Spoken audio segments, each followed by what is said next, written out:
আসসালামু আলাইকুম ওয়া রাহমাতুল্লাহি ওয়া বারাকাতুহু। বাজি সেদা মামা বাধরিয়া মামা শির উঁচা করি মুসলমান, দাওয়াত এসেছে নয়া জামানার, ভাঙ্গা কিল্লা উড়ে নিশান।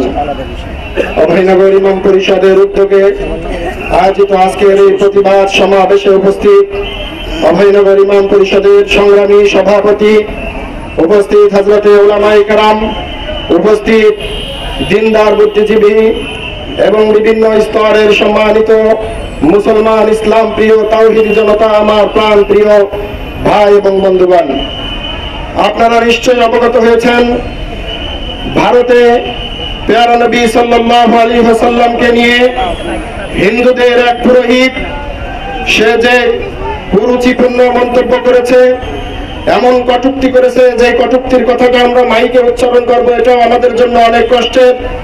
রাসূল আরবি সাল্লাল্লাহু আলাইহি ওয়াসাল্লামকে বলেছে তিনি নাকি অনেক যৌন লিপ্সার মানুষ ছিলেন, নবী নাকি জালেম ছিলেন, হযরতে আয়েশার সাথে নাকি তিনি অবিচার করেছেন, এহেন অনেক জঘন্যতম মন্তব্য করাই আজকে পৃথিবীর 200 কোটি মুসলমান ফুঁসে উঠেছে।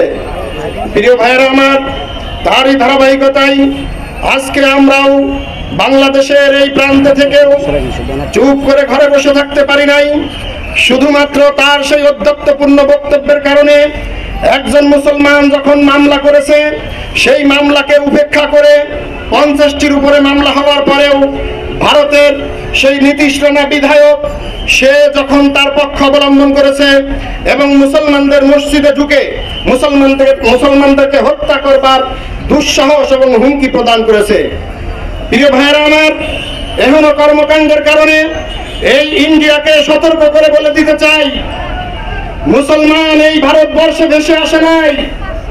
মুসলমানদের ইতিহাস, ভারতবর্ষের পূর্ণাঙ্গ ইতিহাস মুসলমানদেরকে বাদ দিয়ে সম্ভব নয়।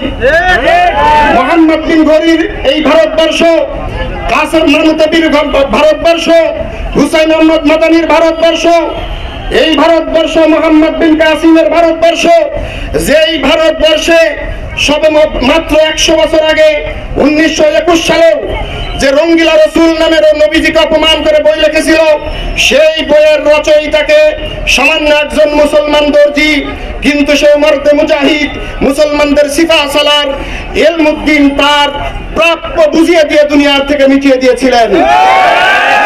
হবে কিছুদিন পূর্বেও নূপুর শর্মা সহ মাঝে মধ্যেই ভারত থেকে যেমন মুসলমানদেরকে হুমকি ধমকি দেওয়া হচ্ছে, মুসলমানরা দেশে ভেসে আসে নাই।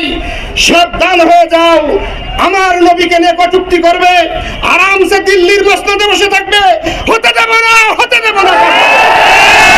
আমি তাওহীদি জনতা একটি কথা বলতে চাই, আজকে আমাদের বাংলাদেশ মনে করছে যে আমরা মনে হয় এমনই এক অবস্থার মধ্যে আসি, আমাদেরকে দাবাড় মারলে, আমাদেরকে আক্রমণ করলে হয়তো আমাদের সমুদ্রের মধ্যে ঝাঁপ দিতে হবে। মুসলমান সমুদ্রকে ভয় পায় না। তাকায় দেখো, তাকিয়ে দেখো, কালো পতাকাবাহী সাদা পতাকায় কালিমার স্লোগান দিয়ে ভারতবর্ষে গাজওয়াতুল হিন্দের সৈনিকেরা ধেয়ে আসতেছে। গাজওয়াতুল হিন্দের সৈনিকদের হাতে অবশ্যই অবশ্যই ভারত খান হয়ে যাবে ইনশাআল্লাহ। আমার দেশের নীতি নির্ধারণী আজকে অন্তর্বর্তী সরকারে যারা আছেন, আপনাদের দৃষ্টি আকর্ষণ করি, এইরকম দুঃসাহস যে ইন্ডিয়া দেখিয়েছে আমাদের নবীর বিরুদ্ধে, আমাদের দেশের বিরুদ্ধে দীর্ঘ 17 বছর সেবা দাস নিযুক্ত করে কাঁঠাল রানীকে বসিয়ে বাংলাদেশের তাওহীদি জনতা, হেফাজত কর্মী একজন মানুষকে যেভাবে নির্যাতনের স্টিম রোলার চালিয়েছে ইন্ডিয়া, তার ফলশ্রুতিতে সে যেমন বাংলাদেশ ছেড়ে পালাতে বাধ্য হয়েছে।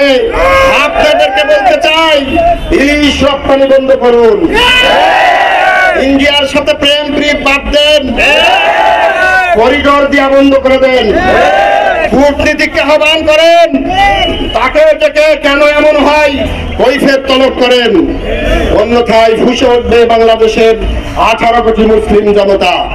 সর্বশেষ, আগামীতে আপনারা আমাদের সাথে সঙ্গী থাকবেন।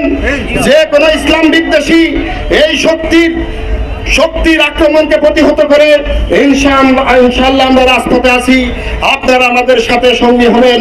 এই আহ্বান ব্যক্ত করে আমার বক্তব্য এখানে শেষ করছি। নাসরুম মিনাল্লাহি ওয়া ফাতহুন করিম। আসসালামু আলাইকুম ওয়া রাহমাতুল্লাহ।